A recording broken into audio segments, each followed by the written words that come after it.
Okay, welcome back, everybody, and the show continues. Our next presenter is returning for another round here with the Congress. Michael Cremo first came and talked to us, I don't know, about 6 or 7 years ago. I can't remember exactly when. But at that time, his presentation was pretty much based on his first major bestseller, monumental work, Forbidden Archaeology.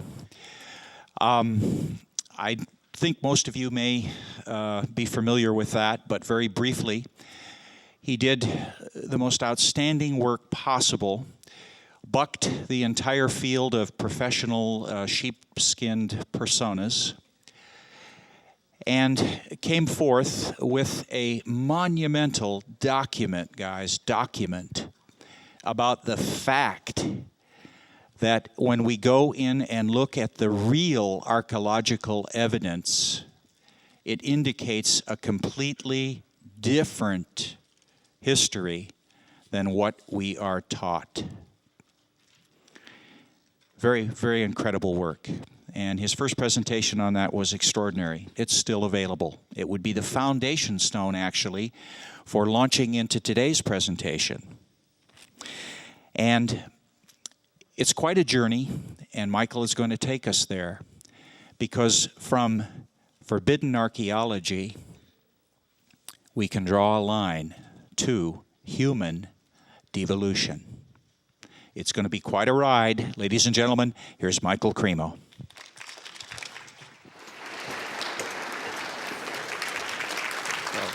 Thanks.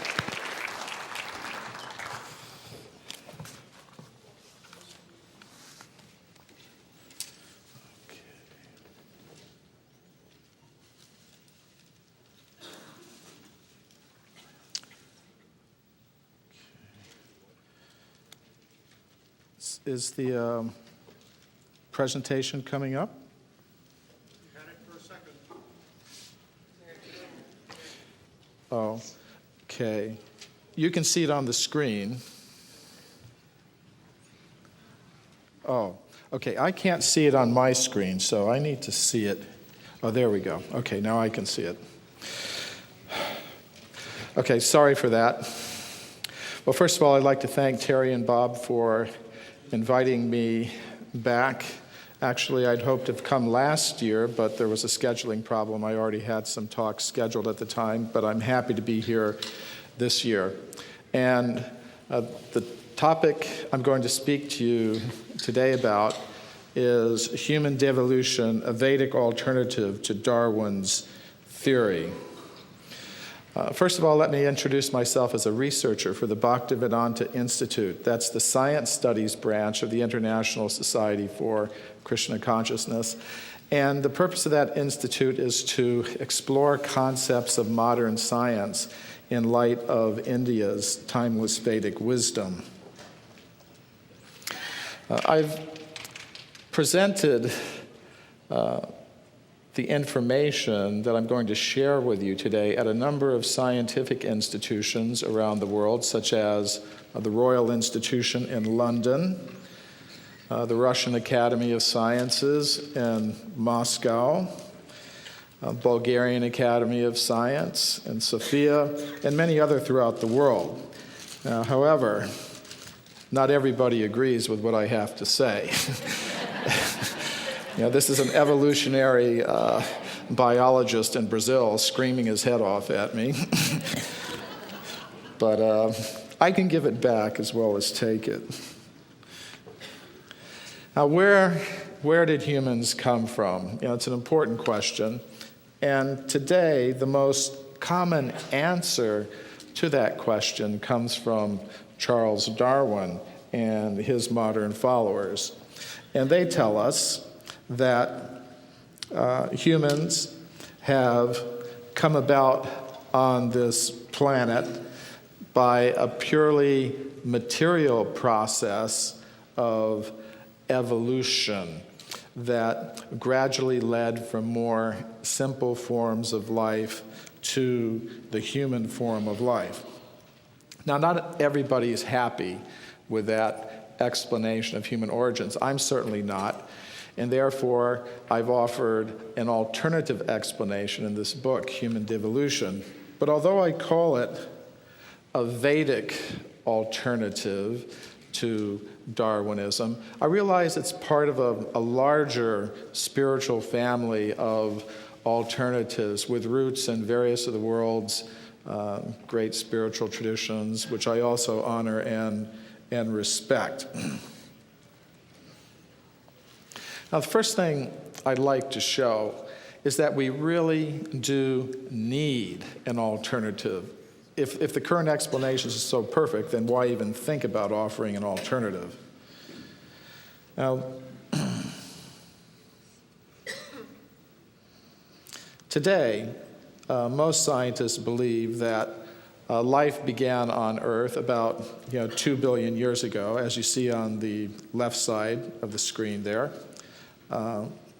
It's not supposed to go there yet. Where'd that go? And then they say the first primates came into existence about 40 million years ago. And then they say the first ape men came into existence about 6 million years ago. That's happening because there's a very sensitive touchpad here, and if I touch it too hard, it seems like it makes the next slide go. And then finally, they say that humans like us, up at the top of the left, came into existence between 100 and 200,000 years ago. Now, the ancient Sanskrit writings of India tell us that humans have existed since the beginning of the history of life on Earth. And this is something we also find in many of the world's great spiritual traditions, the idea that humans have existed since the very beginning. And there's actually a lot of evidence to support that idea. As you see on the right side, there is a whole series of human skeletons, human footprints, and human artifacts that go all the way back to the very beginning of the history of life on Earth, back to about 2 billion years ago. Now, I documented that evidence in this book, Forbidden Archaeology, and I've talked to a few people here who have the book, and some of them call it Forbidding Archaeology because it's 900 pages long and it's a bit heavy, hard to pick up sometimes, but maybe you could work it into your exercise routine or something.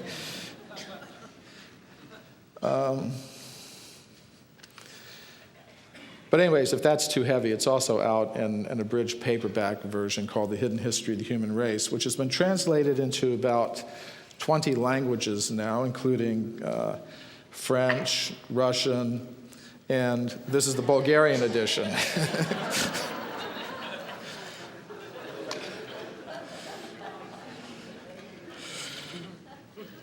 Now, the evidence that I document in these books is not very well known either to the scientific community or the general public because of what I've called a process of knowledge filtration. And we can call that blue box that you see up there the knowledge filter. And it works like this. Reports of evidence that conform to the current scientific consensus on this question of human origins will pass through that filter very easily, which means people hear about this evidence. Students read about it in textbooks. People see scientists talking about it on television. If you go to the local museum, you'll see the artifacts on display. But evidence that radically contradicts the current consensus does not pass through that filter. It gets ignored, rejected, forgotten, sometimes even deliberately suppressed.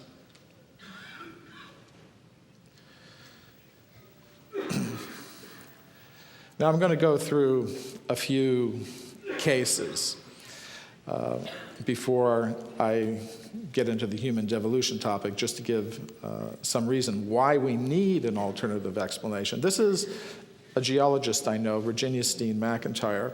When she was a young woman just beginning her career in geology, she was involved in dating an archaeological site in Mexico.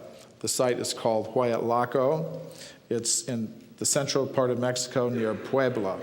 There, some American archaeologists found these artifacts and others like them. This is the excavation at Huayatlaco. The artifacts were photographed in the solid rock in which they were found. So, of course, the archaeologists wanted to know how old these objects were, so they called a team of geologists in to date the site.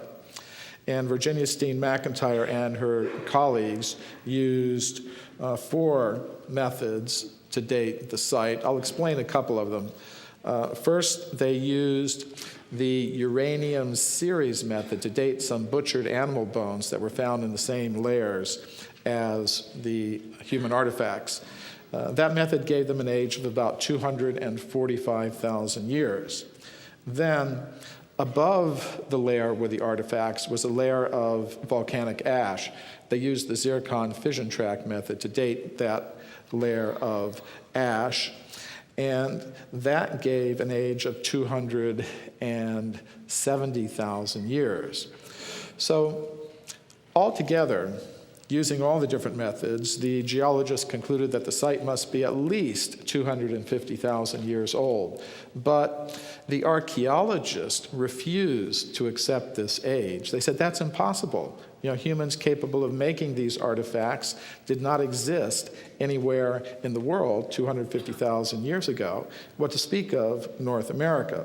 So they refused to publish the age for the site, and then they gave a far younger age for the site.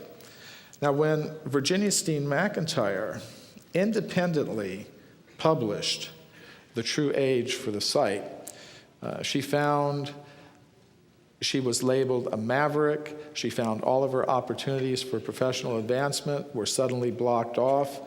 She found there was a huge whispering campaign in her profession against her. And finally, she just moved out to a little town in the Rocky Mountains of Colorado with her husband and just remained silent for years until I found out about her case and wrote about it in Forbidden Archaeology. And partly as a result of that, there's now some new investigations going on at that site that I think are going to vindicate her. Now, this is the Portuguese geologist Carlos Ribeiro. He was head of the government geology department in the latter part of the 19th century. And he discovered hundreds of human artifacts in his country in Portugal. And he found them in layers of rock 20 million years old. Now, he displayed those artifacts in these cases in the Museum of Geology in Lisbon.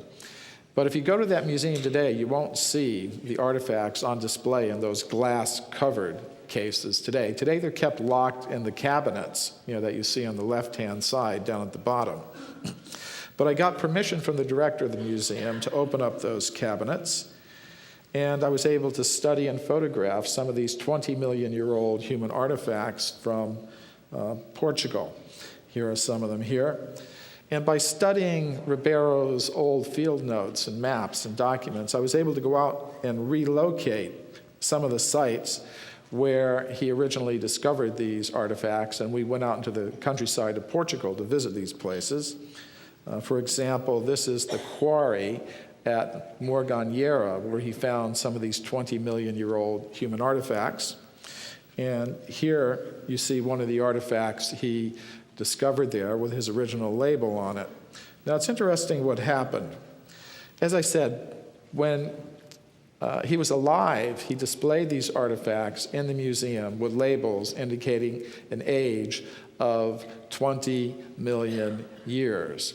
After he died, his colleagues did something interesting. They left the artifacts on display, but they wrote new labels for all of them, and this is one of the new, this is the new label they wrote for the artifact that I just showed you. And the second written line gives the age of the artifact. It says Paleolitico Superior. That means the Upper Paleolithic period. And according to archaeologists, the Upper Paleolithic period in Europe goes back only about 20,000 years. So they thought 20 million years, that's impossible. 20,000 years, that sounds about right for artifacts like these. So they wrote new labels for all of these artifacts. Now, a case that has always fascinated me is the case of the California gold mine discoveries. Gold was discovered in California. Miners came there to get the gold. To get it, they dug tunnels into the sides of mountains, as at Table Mountain, which we see here, Table Mountain in Tuolumne County in the Sierra Nevada mountains of California. Now, deep inside these tunnels, the miners found human skeletons and human artifacts. For example, they found many of these stone mortars and pestles, along with human bones. Now, what makes these so interesting is they were found in layers of solid rock that belonged to the early part of the geological period called the Eocene, which means these human bones and human artifacts are about 50 million years old. These discoveries were reported to the scientific world by Dr. J.D. Whitney, who was the chief government geologist of California. His report was published by Harvard University. But we don't hear very much about these discoveries today. And that's because of this process of knowledge filtration. And this is the scientist most responsible for the knowledge filtering in this particular case. This is Dr. William Holmes, an anthropologist at the Smithsonian Institution in Washington. And he said, if Dr. Whitney had understood the theory of human evolution, he wouldn't have announced these discoveries, despite the imposing array of facts with which he was confronted. Now, I'll translate that for you. That means if the facts don't go along with the theory, you have to throw the facts out and discredit the person who reported them.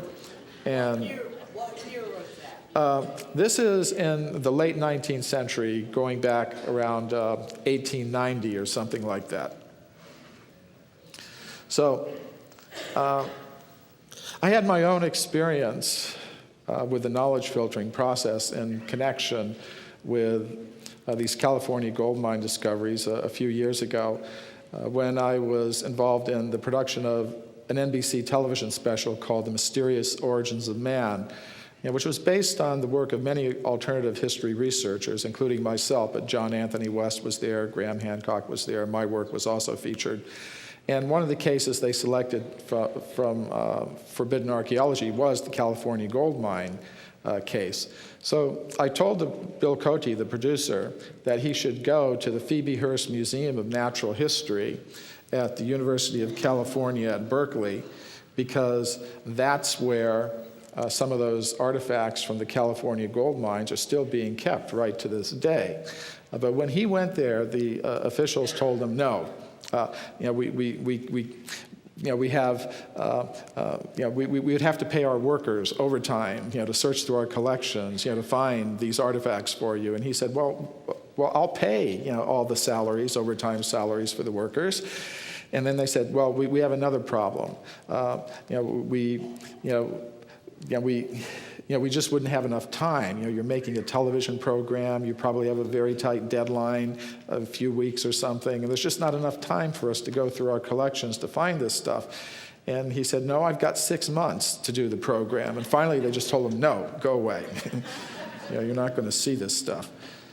But, however, the show did air.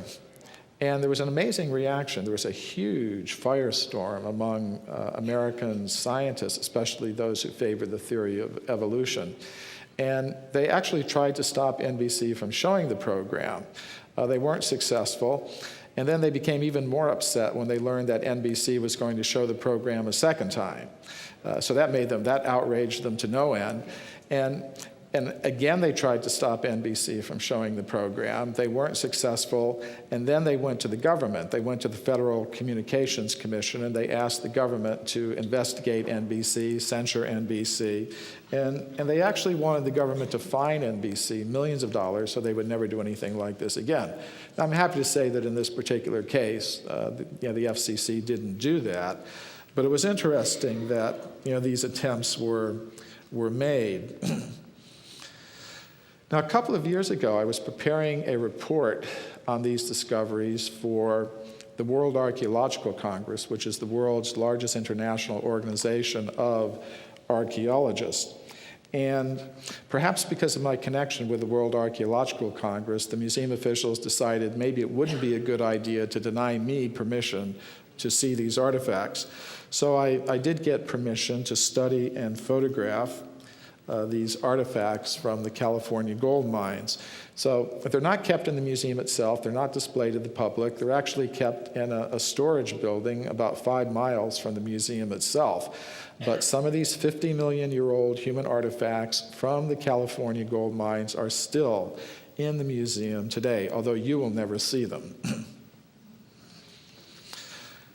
Now, again, by studying Whitney's old maps and documents, field notes, we were able to go out and relocate some of the places where these discoveries were originally made. This is Table Mountain as it looks today, and we were actually able to find some of the old 19th century gold mining tunnels where these objects were originally discovered, and we have plans to do more research there.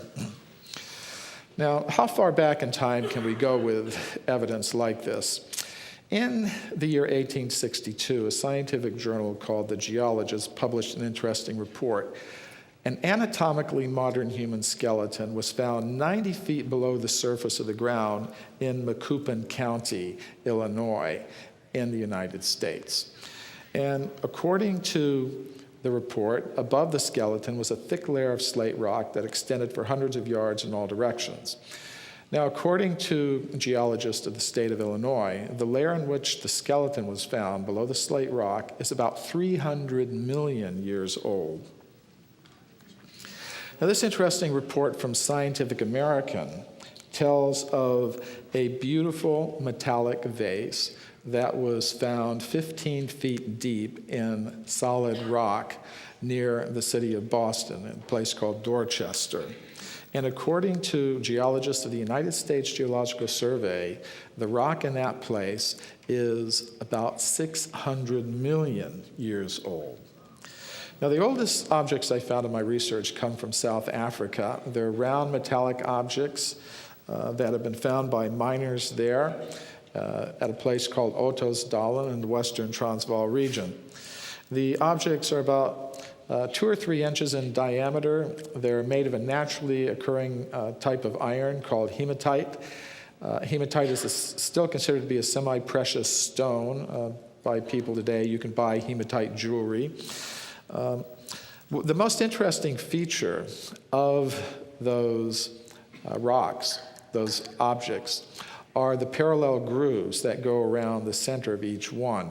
Now, metallurgists who examined these objects before they were filmed by NBC said that they could not explain how the objects could have formed naturally in the layers of the earth, which means they had to have been made by someone with human-like intelligence. However, these rocks are found, these spheres, these metallic spheres are found in layers of rock about 2 billion years old. And sometimes I have to repeat that for people because I think I'm saying million, but not million, billion. Of course, now we're getting into something we might call extraterrestrial archaeology. I don't want to leave that out of the picture. For example, there are the Blair cuspids on the moon, which some people interpret as being artificial structures. They have the shadows they cast. If you look at the photograph on the left, which is a NASA satellite photo, they cast very long shadows, which means they should be very, very tall objects that don't look like they could have formed naturally. Then, of course, we have the Cydonia area on Mars and other structures on Mars. And recently, one of my correspondents sent me this NASA satellite photo of Iapetus, which is one of the moons of Saturn. And he pointed out to me the existence of what looked like very regular, rectangular, archaeological types of constructions on the surface of that moon. Now, this may seem a little bit far out, but actually at the last meeting of the World Archaeological Congress, the world's largest international organization of professional archaeologists, and this meeting was held in Washington, D.C. in June of 2003, there was a whole section on extraterrestrial archaeology. So you may find this quite amazing that your topic is now moving into the mainstream archaeological circles. Now, of course, one thing they were talking about was what to do with probes that we've sent to the moon and Mars and other places like that, because that's a kind of archaeology. If we eventually send people out to these places, they're going to find stuff that we've left. But the archaeologists are also considering what to do with remains of structures or technology that they might find that didn't come from Earth humans. Actually, the United Nations has already written treaties about this, how to treat archaeological objects, whether from Earth or other places that might be found on other places, other planets, or other bodies in our solar system. And the United States government has also been drawing up legislation about this. So I think you may find it interesting how this concept of extraterrestrial archaeology is now filtering into mainstream scientific organizations and governments.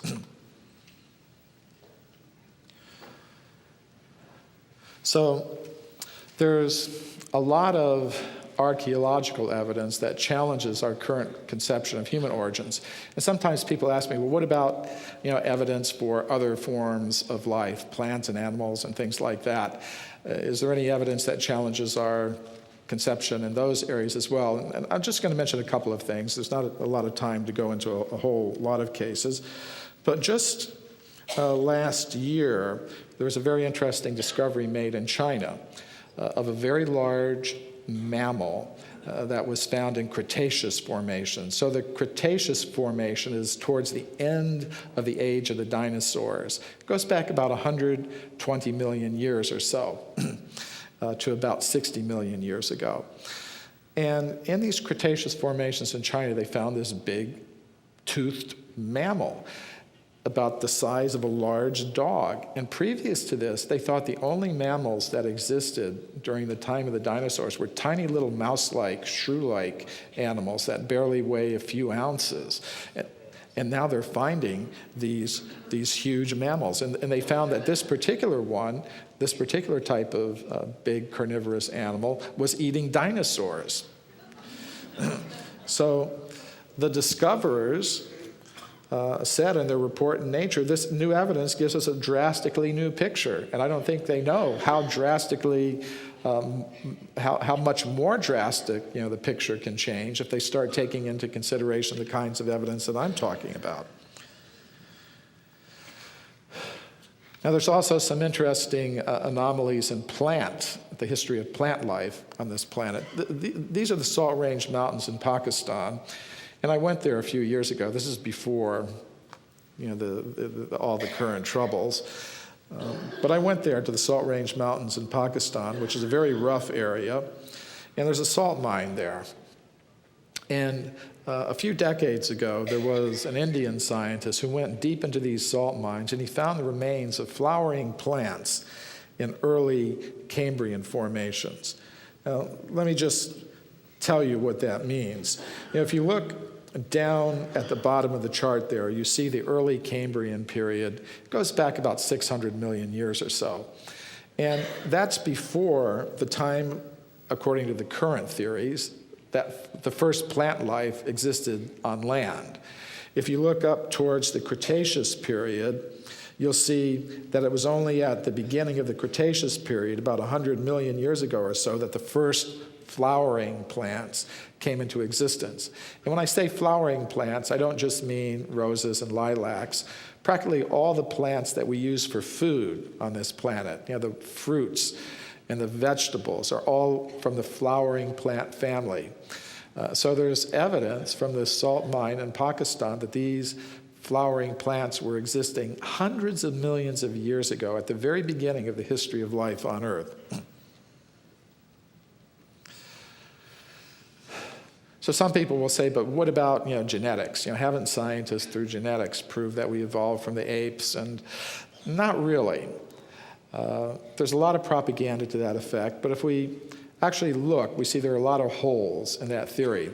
The very first thing the supporters of that theory would have to say is that life self-organized from chemicals on this planet.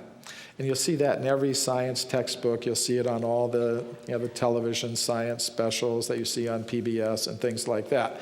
But the fact is, no scientist has ever been able to tell us exactly which chemicals combined in exactly which way to form exactly which first living thing. You can find no such explanation, any textbook, any scientific paper, any group of scientific papers. But let's just say, for the sake of argument, well, okay, let's grant the existence of some first single-celled living creature. How do we go from that single cell to something like a human being with trillions of cells organized in very complex organs, such as the human eye? Well, we're told, well, it happened by evolution. But what does that mean, really? Well, they would have to say that a long, long time ago, hundreds of millions of years ago, there existed some simple form of animal that did not have a developed eye. Then there was some change in its genetic structure, some mutation, some sort of change in its genes that led to the first physical change in its body that was a step towards a more developed eye. And then there would have to have been a second genetic change that led to another physical change, and so on and so on. Millions of changes to add up to the eye that we have today. So that's what they say happened. But if you ask them, well, can you specify for me, what the genetic structure was of that original animal that did not have a developed eye, and then can you tell me step by step which genetic changes were made that led to the formation of a developed mammalian eye of the type that we have today? Well, they can't do that. Now, I have no problem if they want to say, well, we're working on it, someday we'll figure it out. What I object to is presenting it as if they have already figured it all out.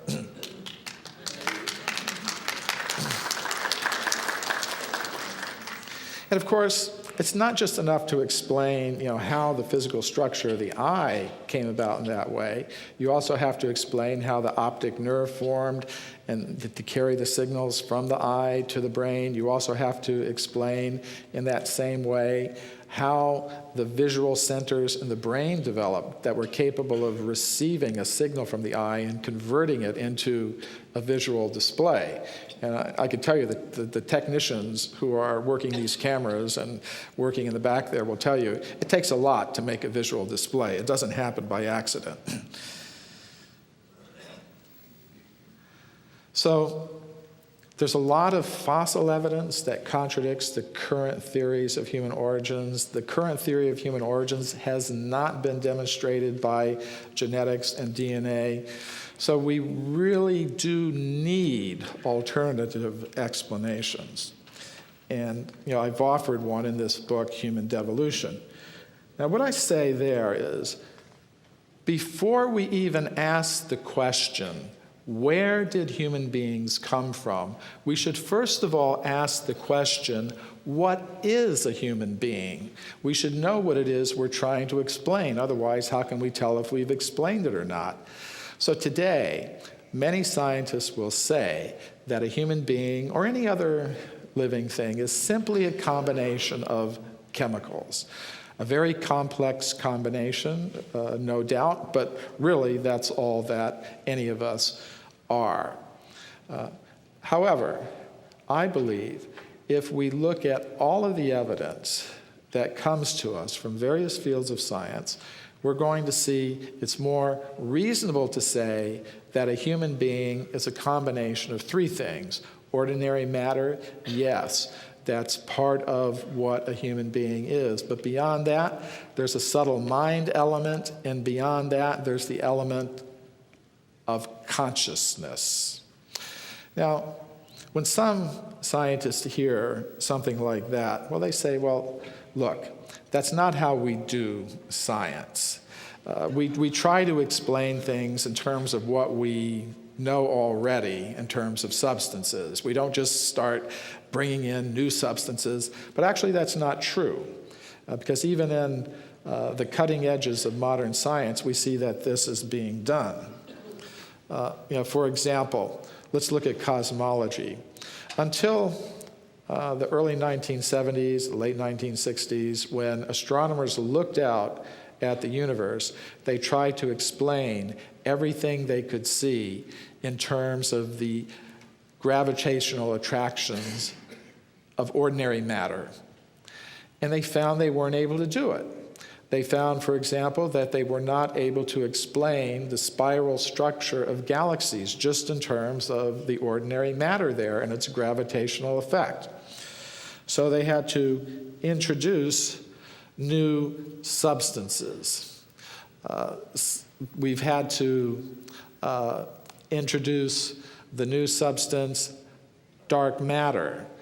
They've had to introduce an even stranger new substance, that they call dark energy now. So much so that they think that the universe that we observe is only made up of about 5% ordinary matter, with maybe 30 to 35% of dark matter, the strange invisible matter that nobody can detect with a telescope. And then an astonishing 60% or so, as they now believe, is composed of this even stranger new substance that they call dark energy. So what I'm proposing is the same thing is necessary in biology. I don't think we can explain everything we observe about human beings if we stick with the idea that a human being is just a combination of chemicals. I think we're going to have to introduce new substances there. And I'm not the only person who's proposing this. This is even being proposed even in some mainstream circles. For example, this is Rodney Brooks of the Artificial Life Lab at MIT. And he said in an article in Nature, which is a very conservative scientific journal, he said that the programs of artificial life and artificial intelligence are failing. He said, what's the reason for the failure? He said, it can't be that we don't have powerful enough computers. We've got powerful computers. It can't be that we don't have good computer algorithms, software. We've got good algorithms. He said, and I'm going to need the slide back up so I can read it. There might be some extra sort of stuff in living systems outside our current scientific understandings. And what might that extra stuff be? Among the possibilities he listed in this article in Nature were some ineffable entity such as a soul or elan vital, the vital force. And I agree with him. So if we are going to talk about human origins, we have to consider not just the chemicals, not just the ordinary matter. Yes, that's part of what a human being is, but we're also going to have to consider this mind substance and also the substance of consciousness. Now, the ordinary matter we don't have to talk so much about because everybody already accepts that exists. But what about this subtle mind element? Is there any evidence for that from science? And there is, but again, it's been filtered. It's been subjected to this knowledge filtering process. And I'll give a few examples. Every physics student learns about the work of Marie and Pierre Curie. They were husband and wife. They both got Nobel Prizes for their work in discovering radium and doing a lot of the early research related to radioactivity. And every high school student will read about that in an introductory physics textbook. What we don't read in the textbooks is that they were heavily involved in research into the paranormal. The Curies were part of a group of about 20 prominent European scientists, including 5 Nobel Prize winners, who were doing this research in Paris early in the 20th century. The group did 2 years of experiments with an Italian medium, Eusapia Palladino. And this lady had some psychokinetic abilities. The experiments did not take place in somebody's dark parlor, which is the popular image of this sort of thing. The experiments were carried out in the Psychology Institute in Paris under carefully controlled conditions. And on one occasion, in the laboratory, in broad daylight, Pierre Curie, the Nobel Prize-winning physicist, was noticing in the presence of this medium a large table floating in the air, and he was timing carefully how long it was floating in the air. He was measuring, how high it was floating in the air. And this is just one example out of the dozens of effects that they documented in these 2 years of experiments. Pierre Curie's research notes are still in the science archives in Paris. He wrote letters to his prominent physicist friends saying, these things are absolutely true, and we have to take them into account if we're going to have a complete picture of reality. Now, research like this is still going on today. This is Robert John, who was dean of the engineering department at Princeton University. And he and his colleagues started doing some experiments with random number generators. Now, a random number generator is a machine that will generate as an output a genuinely random series of zeros and ones, for example. And if you let the machines run by themselves, they'll generate 50% zeros, 50% ones. John and his colleagues recruited students from Princeton University to sit in front of these machines, and simply by mental intention will, for example, that they produce more zeros than ones, or more ones than zeros. And the experiments have gone on for over 10 years. They're still ongoing today. And they have found there's a genuine, statistically significant effect. The subjects of these experiments are actually able, by mental intention alone, to influence these random number generators. What about 9/11? Now, there's some interesting experiments going on in some universities in Europe. They're called the Ganzfeld extrasensory perception experiments. And they involve putting a subject called a receiver into a mild state of sensory deprivation. Then, at another location, there's another person, a sender, who looks at images randomly selected by a computer and tries to send those images to the receiver. While that's happening, the receiver is asked to describe her visual imagery, what she's observing in her mind. After the session is finished, the researchers show the receiver 4 images, one of which is the actual target image. Now, if there's no paranormal effect, she should get it right 25% of the time, 1 out of 4. They have found, after hundreds of these experiments, thousands of trials, that the subjects get it right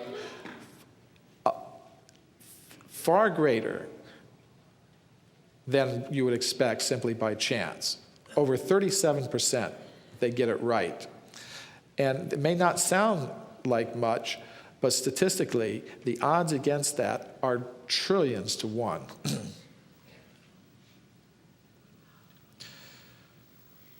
So what about this substance consciousness? Is there any evidence that there is a conscious self that can exist apart from the body? And there is. One area of research that shows that is medical reports of near-death or out-of-body experiences. There are times when a person should be completely unconscious. For example, during a heart attack, blood stops flowing to the brain. Medical instrumentation shows that the brain waves cease. But some people in this condition report floating out of their bodies and being able to observe, what the doctors and nurses are doing as they attempt to revive them. And Michael Cremo, a heart surgeon, wrote a book about this phenomenon. It's called Recollections of Death, a Medical Investigation. And when he first heard about this phenomenon, he was very skeptical, and he decided to do a test to see if he could show whether the phenomenon was genuine or not. So he took 25 of his own heart attack patients who had reported these experiences, and he asked them to recollect all the details that they could, and he carefully recorded the details. Then he compared their reports to their actual medical records, which they had never seen, to the notes, taken, by the doctors and nurses who had treated them. And he found their descriptions matched. But still he thought, well, maybe, they've seen a lot of doctor movies and television programs, and they had knowledge that allowed them to correctly guess what the doctors and nurses had been doing. So he took another group of 25 heart attack patients who had not reported these out-of-body experiences, and he asked them to simply imagine what had happened when they were unconscious. And he found none of their reports matched their actual medical records. They made major mistakes.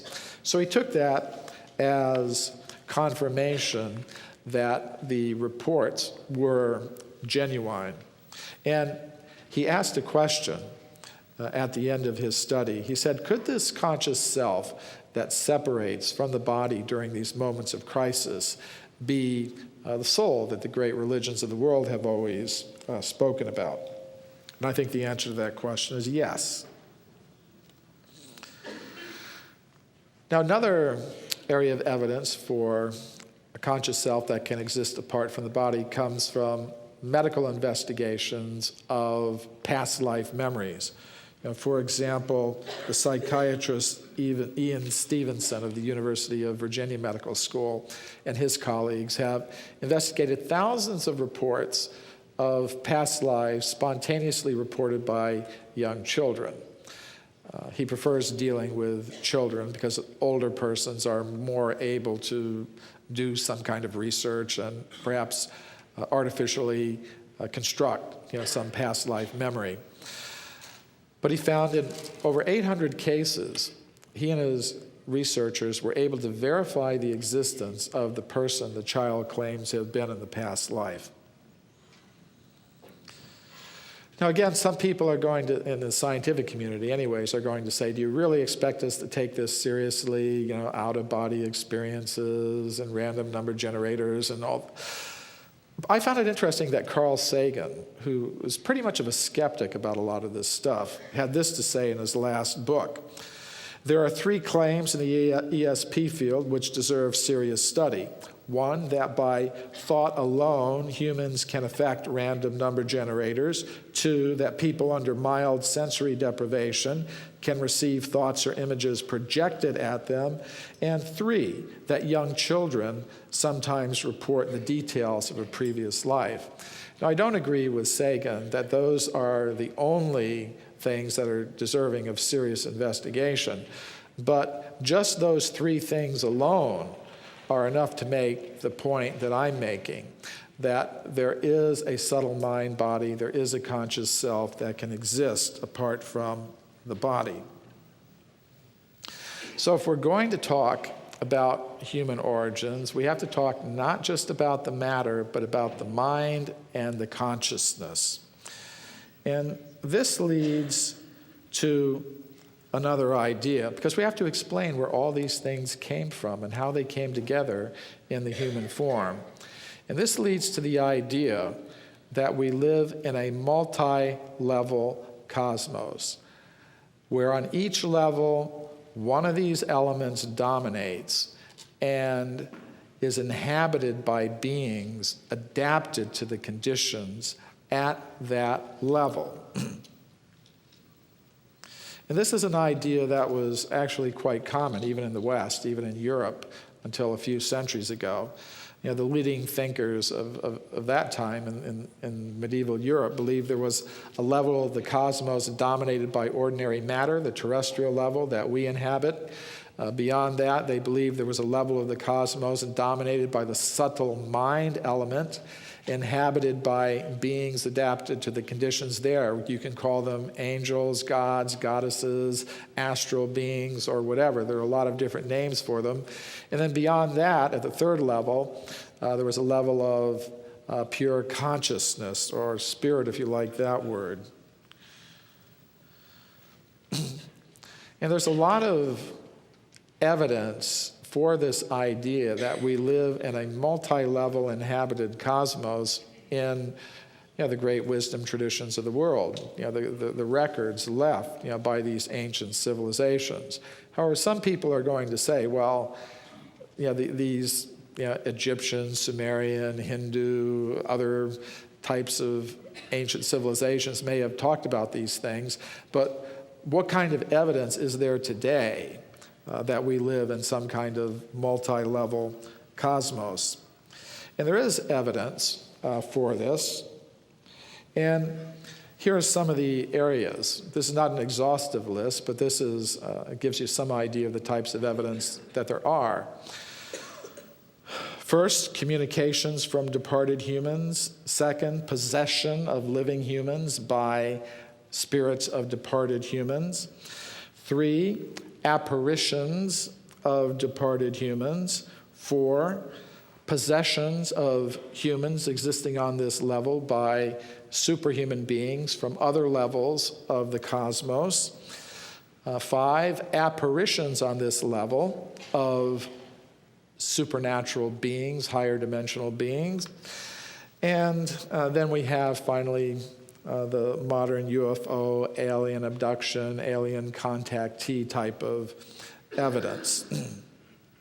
I'll go through a few examples from these different categories. Here we have the physicist Oliver Lodge, a very famous physicist from the early part of the 20th century. His son Raymond was killed in World War I. And after that, Lodge and his wife began to go to a medium, Gladys Leonard. And through this medium, they were able to establish contact with the spirit of their departed son. And if you go through the records of those contacts, you'll see they contained much information that would not have been known to anyone except their departed son. This is the founder of modern psychology, William James. And in his textbook, Principles of Psychology, there's a very interesting case. It's called the Watseka Wonder. And he regarded it as a genuine case of spirit possession. And the story is that in the town of Watseka, Illinois, small town in Illinois, there was the Venom family, and there was a girl, Lorancy Venom. She lived a quite normal life until she was around 12 years old or so, and then she began going into trance states. And in these trance states, she came into contact with different beings. One of the beings she came in contact with was the spirit of a girl named Mary Roff, R-O-F-F. And this girl had died years before. She had never met this girl. She had lived, actually the Venom family had lived in a different state, at that time. The spirit of Mary Roff told Lorancy Venom that she wanted to come and visit her family, the Roff family, and use Lorancy's body. And somehow that happened. And when that happened, Lorenzi Venom felt she no longer knew her own family anymore. So they called the surviving members of the Roth family to the house. And as they were coming up, Lorenzi looked out and said, "Oh, that's my mother. That's her sister." She identified the members of the family as they were walking up before she even met them. And both families agreed that Lorenzi should go and live with the Roth family. So she went and lived with them for about 3 months. And during that time, she perfectly manifested the personality of Mary Roth. And she manifested detailed knowledge of all the family affairs going back for many, many years, things that only Mary Roth would have known. And then, after about 3 months or so, she again began going into trance states, and Mary Roth, the spirit of Mary Roth, said, I'm going to go back, where I came from. And then when that happened, Lorenzi no longer felt at home in the Roth family. She didn't know where she was, so both families agreed she should go back to her original family. Now, what I think is really significant about this case is that it was reported by William James, the founder of the modern discipline of psychology. Actually, the film The Exorcist was based on a real case of possession of a young boy by a spirit being that was not that of a human, like Mary Roth, but of some supernatural, higher dimensional being that was more powerful than an ordinary human being. In terms of apparitions of higher dimensional beings, we could consider the various Marian apparitions that have taken place in various countries, like the case at Lourdes, for example. And of course, these cases occurred in Catholic Europe, so they were interpreted as being, the Virgin Mary. Who the goddess actually was, I don't know. I don't know if we can say for sure.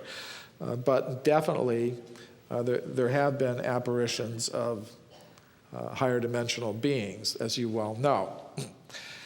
And that leads us to the modern UFO, alien abduction, contactee type of cases. And here again, we have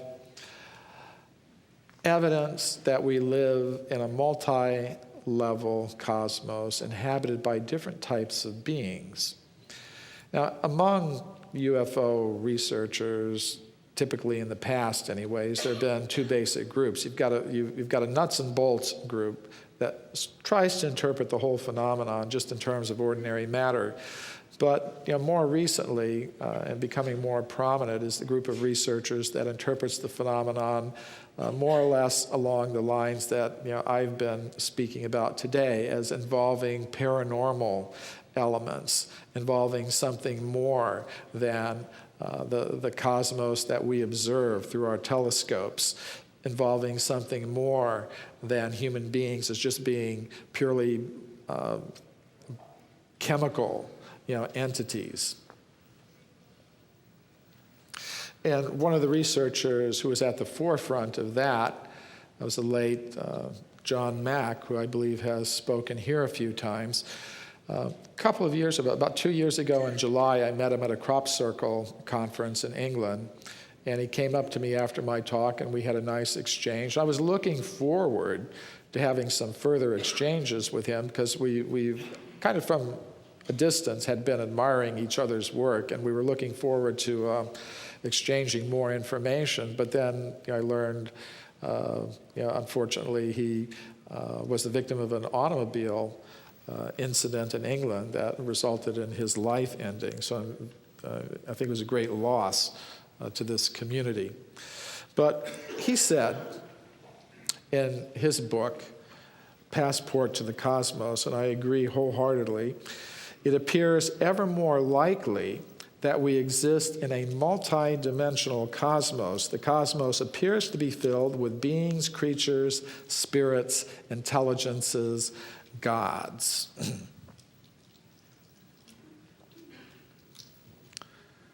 Now, one thing I'd like to point out is, if there actually are other humanoid beings in the cosmos, that sort of challenges the evolutionary explanation, the current evolutionary explanation of human beings on our planet. Because, according to the standard theories, our human form is the result of millions of genetic mutations that have taken place over the past hundreds of millions of years on this planet. And evolution scientists like Stephen Jay Gould have said if you ran the tape again, in other words, if you started again with some simple living thing and allowed the process of mutations and evolution by natural selection to take place again, there's no guarantee that you would wind up with human beings again. It's like the odds at the casino here. I mean, like if you hit a jackpot for $50 million, what's the likelihood that the next time you try, you're going to get another $50 million jackpot? Not very likely at all. So the very fact that we're getting so many reports of humanoid beings from other levels and other dimensions of the cosmos suggests that this idea that we're the result of a whole series of random genetic mutations really doesn't hold up. And actually, if you go through all the reports, we'll see that there are literally dozens, even hundreds of types of humanoid beings that have been reported by people who have had contacts or visual experiences and things of that sort. And it gets back to something that I read in the ancient Sanskrit writings, that there are 400,000 human species scattered throughout the cosmos, which I think is the evidence is mounting up for that.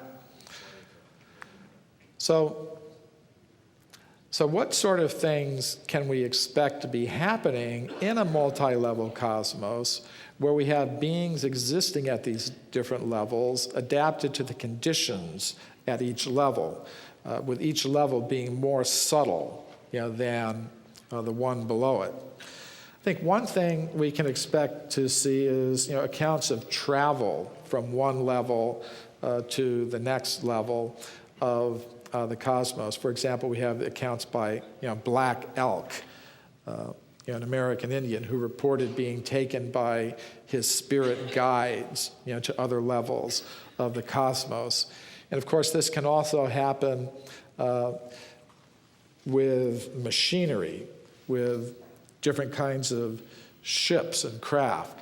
This is from Kosovo, painting on a wall of a church there, which appears to show some type of celestial flying machine. And the ancient Sanskrit writings of India speak of vimanas, different types of spacecraft, some of them which could travel to different planets on our level of the cosmos, some that could travel through the different dimensions to higher levels of the cosmos. I think another thing that we could expect to see is transfer of information from one level of the cosmos to the other. This is a sculpture of an ancient Assyrian king receiving information from a celestial being. It's called typically a sun god, but I just take it as a being that's existing at some higher level of our cosmos. And even some of our mainstream scientists today are expecting to be receiving communications from extraterrestrial beings. At different times, the United States government and other governments have funded research into this, but they tend to be listening for electromagnetic, electrical signals of some sort. But that may not be the only type of communication that is coming to us. Now, one thing I have to say about the crop circle evidence is it's not my field. There's a joke there somewhere. Some of you caught it.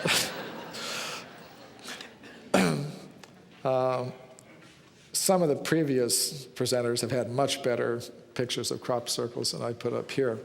But But I think it's interesting, if you go back to the early 20th century and late 19th century, scientists on Earth were thinking how they might communicate with beings on other planets.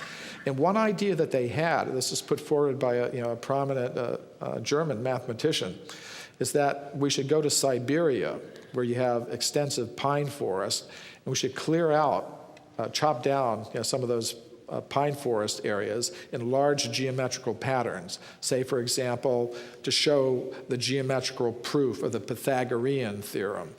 Kind of carve it out of the trees, plant the empty spaces with crops like wheat, so that you would get these geometrical patterns in the vegetation. So if we were thinking that making geometrical patterns in vegetation would be a good way to communicate with extraterrestrials, why shouldn't they have been thinking the same way? That maybe making geometrical patterns in vegetation would be a good way to communicate with us.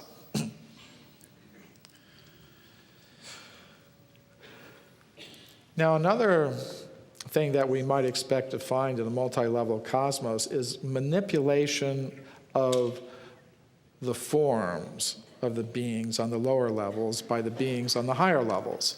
And we actually do find some evidence for that. Actually, it was an idea that was there in the Greek philosopher Plato, that there was a higher being, he called it a demi-gods, that was responsible for translating the subtle forms on the higher level into forms of gross matter. And we also find that in cases like Lourdes, where we have a higher dimensional being associated with that particular locality, and at that locality, some people report some pretty miraculous manipulations of their biological forms. And they don't attribute the manipulations of the biological form to the water at the place. They attribute it to the higher dimensional being that's associated with the locality.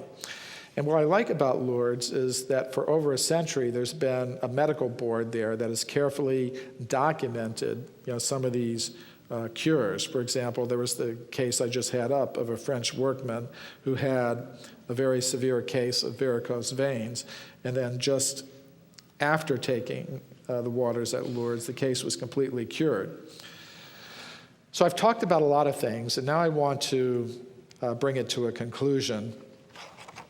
And what I'm proposing is that we begin our existence at the topmost level of the cosmos, on the level of pure consciousness. And one thing we notice about consciousness, it's individual, it's personal. That's why I would say that the source of all conscious beings is also very likely to be individual and personal. Now, it might be possible to remain on that level, but if a conscious self becomes attracted to the lower energies, it drifts down into those lower energies and becomes covered by them. For example, it might be possible for a conscious self to drift down to the level of the subtle mind energies and remain there as an astral being, God, goddess, angel, or whatever. Some conscious selves drift down further, to the level of gross matter and receive a covering not only of mind, but of ordinary matter and remain there. So that process, by which a conscious self becomes covered by the lower energies of mind and matter is what I call devolution. In other words, we don't evolve up from matter, as many scientists now believe. We devolve or come down from this level of pure consciousness. Now, this process by which we get these coverings that we call bodies is something that happens biologically.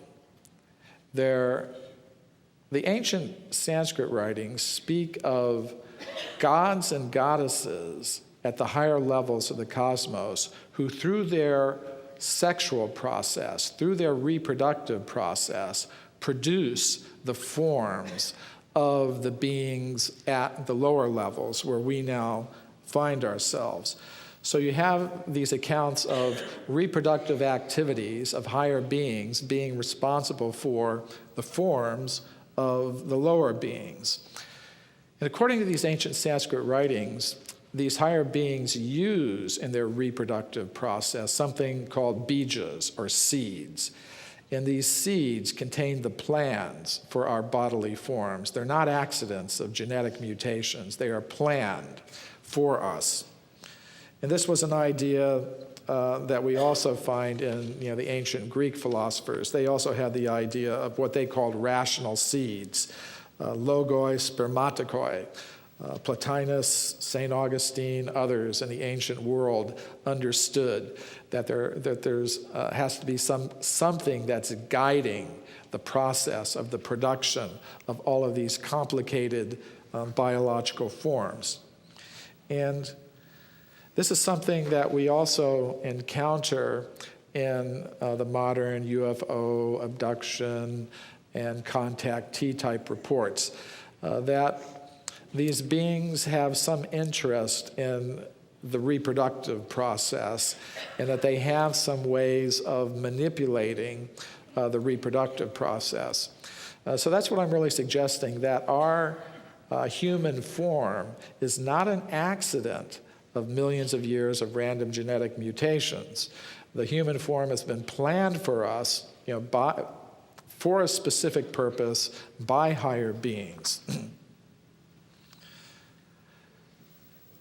One thing we encounter in some of today's reports is the idea of alien-human hybrids. And this is an idea that has a long cultural history in humanity. If we go back to the ancient Sanskrit writings, we find a lot of this. For example, the warrior Karna, he's the son of an earth mother, a terrestrial mother, and his father was a celestial being from some higher level of the cosmos. And this may seem pretty far out, to be talking about reproductive activities of higher beings producing forms of animals and plants and humans. But today, even in our ordinary science, there are a lot of very strange manipulations of the reproductive process going on. For example, one thing that we find is interspecies embryo transfer, where the embryo of an animal of one species is put into the body of another, a completely different species, who brings that animal to term and then to birth. And some other things that we find going on today are that, for example, human sperm and human eggs can be grown and stored in the bodies of other animals, such as mice.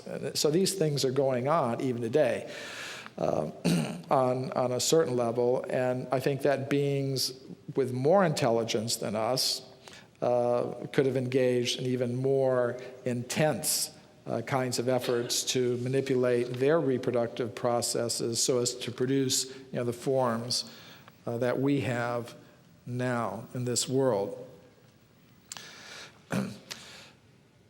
So again, it's a process of devolution, not evolution. We begin on this higher level of pure consciousness. If we depart from that level, we require vehicles, just like if we want to exist under the water. It's not our natural element. We need a vehicle, a submarine or a diver's suit to exist. So if we're going to exist in an element that's not our natural element, we require vehicles, and these vehicles are provided for us by intelligent beings. So we begin with a form of pure consciousness, but it may devolve, become covered by the lower energies of mind and ordinary matter. But it's a process that can be reversed. Consciousness can be restored, to its original pure state. And if we look into the, great wisdom traditions of the world and the information that's coming to us from various contactees, we see that it is a process that can be reversed. And, that is the purpose of a lot of the great spiritual traditions of the world, to provide actual techniques of contemplation, meditation, yoga, prayer, whatever, to free consciousness from its contact with lower energies and restore it to its original state. And here I'm not talking about the more external forms of religion that are such a source of conflict in the world, different conflicting belief systems. I'm talking about something else. Just like a geologist can tell us how to extract gold from its ore where it's mixed with other less valuable elements. In the same way, it's possible to extract, consciousness from its mixture with limiting, less valuable elements with which it's now associated. And just like when you extract ore, you can make it, when you extract gold from an ore, you can make it into coins. And then you can stamp those coins with the symbols of different nations. But if it's actually gold, it will be accepted everywhere. It doesn't matter, what you have stamped it with. That's not important at all. So similarly with these techniques and processes for extracting the pure element consciousness, they may come from different traditions, but that's not the most important thing, what label you put on it. That can just be a source of conflict. The real test is, can you actually get the result?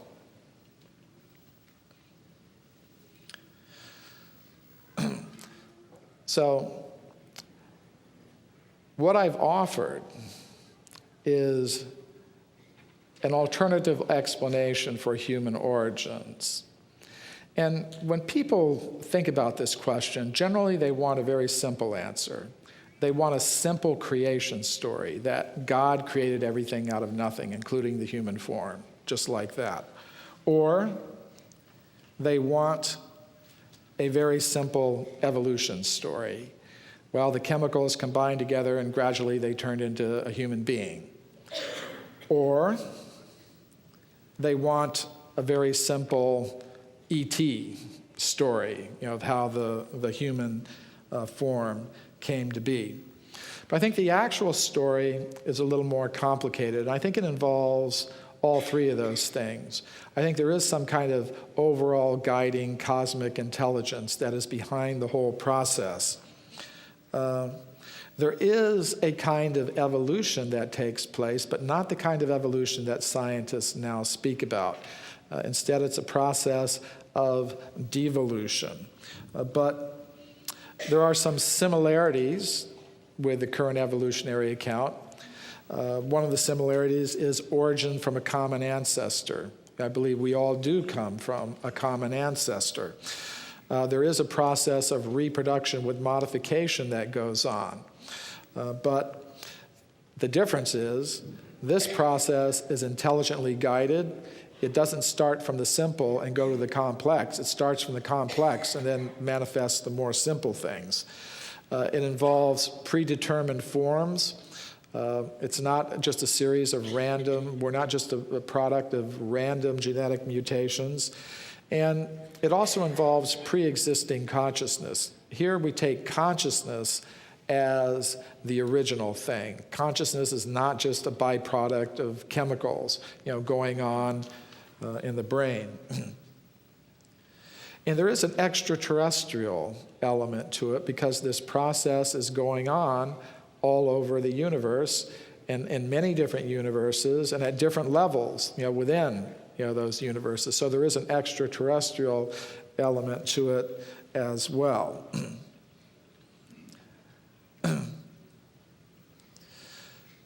Now, one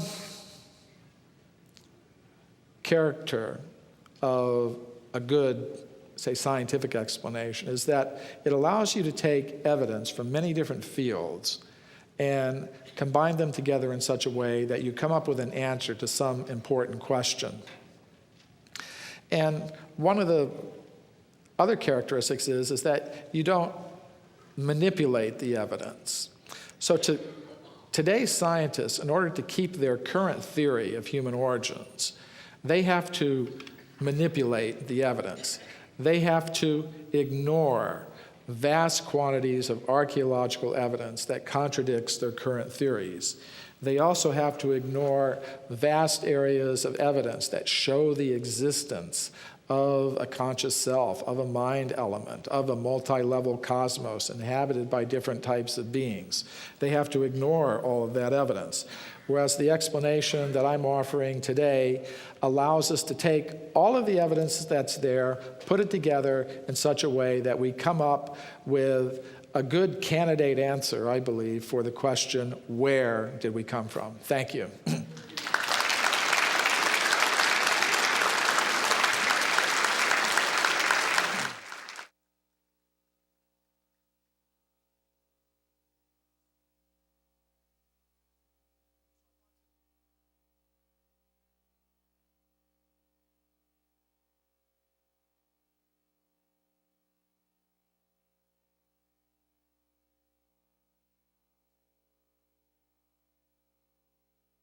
I have read your book, Human Devolution. Very, very good work. Very good research.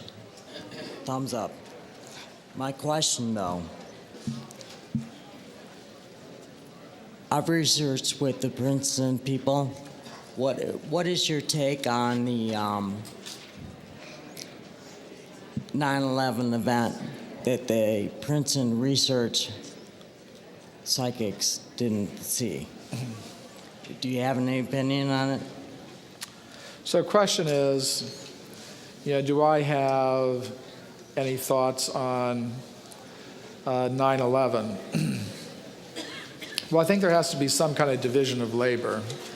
I mean, there are a lot of questions to think about.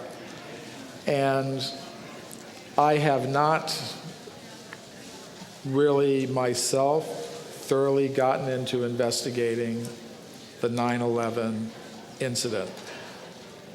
Sort of as a hobby, I look at the videos, I visit the websites, I read the reports, but for me to say something about it authoritatively, other than to say that I think it's something that needs to be looked into, I'm not really prepared to offer, my own theory about 9/11 right at this moment.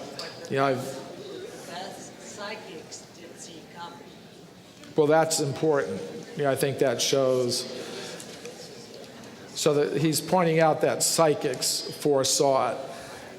And I would say, well, that's more evidence for paranormal activity associated with the mind element, which can take either the form of psychokinetic abilities or telepathic abilities or getting knowledge of future events. So from that standpoint, if you're offering evidence that psychics foresaw the event, that would relate to my efforts to demonstrate the existence of a subtle mind element that has such abilities. So thanks for bringing that up. Somebody else? Right here. Okay. I can't see you because of the bright light, but... Yeah.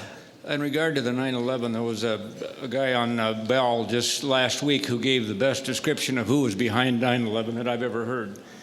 I met you at the Seattle Chat Club about 4 years ago, got your book and all that. Now, on your presentation tonight, you have this great box, the filter box. Could I pay you for a picture of that? Because I have applications for that in other areas. I'd be happy to pay you for a reproduction of that filter box that you have of information. A picture. I'm sorry, I didn't understand which picture. Well, you had the diagram there of the filter box where information was going through and being filtered out. How information is filtered out. Oh, the knowledge filter. Yes. The knowledge Okay. filter. All I right. would love to get a copy. I'll be happy to pay anything, for a reproduction of that. Sure, no problem. Can you share any stories of mainstream scientists that were totally against the idea of a lot of your research, but after looking at your research, opened their mind just a little bit and said, okay, there might be something here, I'm willing to look at it? Well, I think the first thing is, if people's minds are going to change, they have to be willing to listen to a new idea. So I think it's been very significant.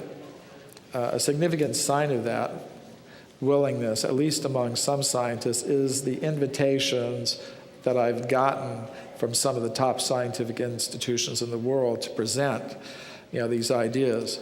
For example, a few years ago, I was in Moscow, and I was giving some lectures on my book, Forbidden Archaeology, in the city of Moscow. And some Russian physicists at Dubna, which is one of their former secret science cities where they developed their H-bomb and things like that, heard that I was in Moscow speaking. And mainly I was speaking to archaeologists and anthropologists and things like that. So I was very surprised when a delegation from these physicists came up to me in Moscow and said, "We want you to come out and speak to the physicists at Dubna." So they brought me in a car. It was, it's about 100 kilometers or so, outside, Moscow. So they brought me out in a car to this former secret science city. And about 200 of their top physicists listened to about a 2-hour lecture on, forbidden archaeology. And then they kept me for another 2 hours, asking more and more questions about it. And then they invited me to come and speak at another conference, that they were holding later the next year, where they were going to bring together their top physicists and top, people from philosophy and religion. But some of the religious people in Russia vetoed my attendance. It wasn't the scientists. It was actually some Russian Orthodox people who wanted to dominate, the discussion, vetoed me from coming. So, that's just one story, but there are many others as well. Anything else from somebody? Yeah, thank you very much. It's a totally intriguing presentation. You mentioned Blair Cuspids on the moon pictures. Does he have any information on the web or anything? How do you spell that name, Cuspids? Cuspids. It just means sort of like they're tooth-like structures, like conical. They're debated. I mean, Right. You go on the web, you can find, debates this side and that side. What attracted the original attention of researchers was these long shadows that these objects were casting. Now, if you know a light source, the surface on which the shadow is being made, and you can, by studying those things, you can get some idea of the nature of the structure that casts the shadow, how high it is, and something like that. And they appeared to be, from the original reports, to be sort of very, tall, very thin kinds of structures, not like a mountain or something like that. And that's what attracted the attention of alternative researchers in the beginning. And then since that time, since the 1970s or so, there's been a continuing debate going on about those structures, the interpretation of the shadows and things like that, which I think is fine. But I think it does show that there is interest in what we might call the possibility of extraterrestrial archaeology.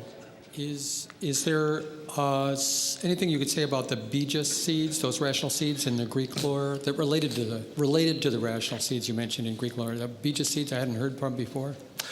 The Greek philosophers had the same problem we do, trying to explain how these complex forms could have come into existence.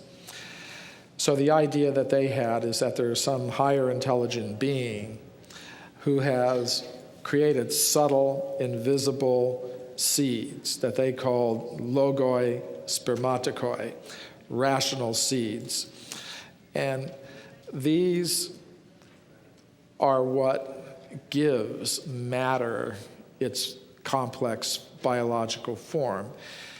And this is, of course, we have a reflection of that today in the idea of nuclear DNA. The idea that the DNA in the nucleus of the cell is kind of like a rational seed in the sense that it supposedly dictates the form of the organism. However, there's still a problem that scientists today have with that, and that's in each cell is the exact same DNA. So the question is, each living thing starts out as a single fertilized egg. It splits into 2, splits into 4, 8, 16.